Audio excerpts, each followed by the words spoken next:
the flip side of that story, let me take you back to 1985. He was doing color commentary, on the weekly championship wrestling show with Vince McMahon. And then they'd thrown him back in the ring. You remember that? He was probably like 60 years old and, not in the best physical. I'm certain a lot better physical shape than I'm going to look at 60. But, this was the era of the monster men, the Hulks, the Beefcakes and the Warlord and Hercules. And then they put Bruno back in, and it's people loved Bruno, but it started to look like just an arm drag, a hip toss, and a kick and a punch.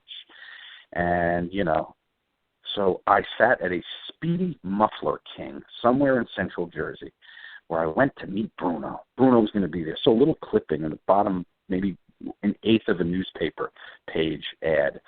So my father takes me and my brother, and I'm 12 years old. So we go out there, and Bruno's sitting there. Now, there's no table. He's sitting in, like, the waiting area, where they put, like, the 11 chairs against the window.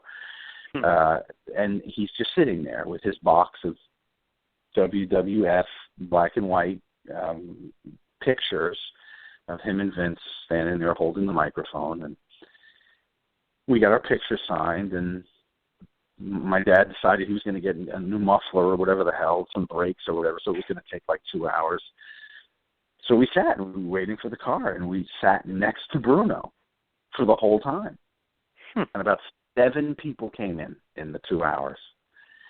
And Bruno was bored and annoyed, not at the people. I mean, he just sitting there and tapping his toes, for the 15 minutes in between people coming in. And some people would come in and notice him, like, hey, that's Bruno sitting there on the dirty chairs waiting for his car, I guess, and come over and get a picture. But I'm glad he gets the recognition he so richly deserves. It's a stark contrast to the Speedy Muffler King in 1985. Very true, and I'm sure